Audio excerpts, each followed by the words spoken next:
മലയാളികൾ ഹെയർ ട്രാൻസ്പ്ലാന്റിന്റെ കാര്യത്തിൽ പറ്റിക്കപ്പെടുകയാണെന്ന് തന്നെ ഞാൻ പറയും. കാരണം എന്താണെന്ന് വെച്ച് കഴിഞ്ഞാൽ ഏത് മെത്തേഡാണ് അല്ലെങ്കിൽ ഏത് ടെക്നിക്ക് യൂസ് ചെയ്തിട്ടാണ് ട്രാൻസ്പ്ലാന്റ് ചെയ്യാന്ന് ആരും തിരക്കാറില്ല. ട്രാൻസ്പ്ലാന്റ് ചെയ്തു, മുടികൾ വളർന്നു, പക്ഷെ ഒരുപാട് ഗ്യാപ്പ് കാണാം, ഒരു വിഗ് വെച്ച പോലെയൊക്കെ നിങ്ങൾക്ക് തോന്നുന്നുണ്ട്. നാച്ചുറൽ ആയിട്ടുള്ള ഒരു ഔട്ട്കം വരാതെ ഇരിക്കുന്നതിനുള്ള കാരണം എന്താണെന്ന് ചോദിച്ചു കഴിഞ്ഞാൽ നീഡിൽ മെത്തേഡൊക്കെ ചെയ്യുമ്പോഴത്തേക്ക് തലയുടെ പിറകിൽ നിന്ന് ഓരോ മുടികളായിട്ട് നമ്മൾ പഞ്ച് ചെയ്തെടുത്ത് ആ എടുത്ത ഹെയറിനെ പിന്നെ ഒരു നീഡിൽ വെച്ച് നമ്മൾ ഇവിടെ ഒരു കുഴി ഉണ്ടാക്കിയിട്ട് അതിലേക്ക് മാനുവലി ഒരു ഫോർസെപ്സ് വെച്ച് എടുത്ത് നട്ടു കൊടുക്കുന്ന ഒരു ഞാറൊക്കെ നട്ടു കൊടുക്കുന്ന ഒരു പ്രൊസീജിയറാണ് ട്രാൻസ്പ്ലാന്റിൽ ഈ പറയുന്ന നീഡിൽ മെത്തേഡിൽ ചെയ്യുന്നത്. അതുകൊണ്ട് തന്നെ അവിടെ ഡെൻസിറ്റി കുറവായിരിക്കും. സെക്കൻഡ് തിങ്, ആ സ്ലിറ്റിന്റെ സൈസ് വലുതാവുമ്പോൾ ഒരു സ്കാർ ഉണ്ടാവും, അതായത് ഒരു കുരുക്കൾ പോലെ. അതെന്താന്ന് വെച്ച് കഴിഞ്ഞാൽ കോബിൾ സ്റ്റോൺ അപ്പിയറൻസ് എന്ന് നമ്മൾ മെഡിക്കലി പറയും. അതാണ് ഈ പറയുന്ന സ്കാറിങ്. ആ സ്കാറിങ് ഒരിക്കലും പോവില്ല. മൂന്നാമത്തെ കാര്യം എന്ന് വെച്ച് കഴിഞ്ഞാൽ ഡയറക്ഷൻ ഓഫ് ദ ഹെയർ. നേരത്തേക്ക് നമുക്ക് നെറ്റിയിലോട്ട് ഹെയറുകൾ ഇങ്ങനെ വീണിരിക്കുന്ന ഒരാളാണ്, അവർക്ക് പോയി മുടികൾ ഇങ്ങനെ വെച്ച് കൊടുത്തു കഴിഞ്ഞാൽ ഒരിക്കലും നമുക്ക് അതിനൊരു നാച്ചുറൽ ലുക്കിംഗ് കിട്ടില്ല. ഈ പറയുന്ന പോയിന്റ്, അതായത് ആംഗിൾ, ഡയറക്ഷൻ, ഡെപ്ത് എന്ന് പറയുമ്പോൾ ഇതൊക്കെ നമുക്ക് ഒരിക്കലും ഈ പറയുന്ന നാച്ചുറലി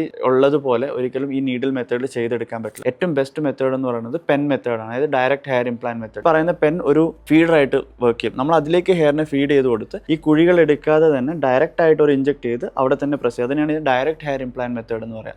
ഈ മെത്തേഡ് ചെയ്യുമ്പോഴുള്ള ഗുണം ഓട്ടോമാറ്റിക്കലി ഈ നീഡിലിന്റെ സൈസ് ചെറുതാകുമ്പോഴത്തേനും അവിടെ നിങ്ങൾക്ക് ഈ പറയുന്ന കലകൾ വരില്ല. പിന്നെ നേരത്തെ കുഴികൾ എടുത്ത് അവിടത്തേക്ക് എടുത്ത് വെക്കേണ്ട ആവശ്യമില്ല. അതുകൊണ്ട് തന്നെ കുറച്ചും കൂടെ സമയം നമുക്ക് അതിനിടയിൽ ലാഭിക്കാം. ഇത് അപ്പം ഈ പറയുന്ന പെൻ മെത്തേഡിൽ നമുക്ക് കുറച്ചും കൂടെ നാച്ചുറൽ ആയിട്ട് ഈ ഹെയർ ലൈൻ ഉണ്ടാക്കാൻ പറ്റും. അപ്പോൾ അതൊക്കെയാണ് ഈ പറയുന്ന ഒരു നാച്ചുറൽ ലുക്കിംഗ് ഹെയർ ട്രാൻസ്പ്ലാന്റ് ചെയ്യാനായിട്ടുള്ള കാര്യങ്ങൾ. അപ്പോൾ ഈ മെത്തേഡ് ഈ പറയുന്ന കേസിൽ വളരെ ഇമ്പോർട്ടൻ്റ് ആണ്. Which method you are choosing for your transplant.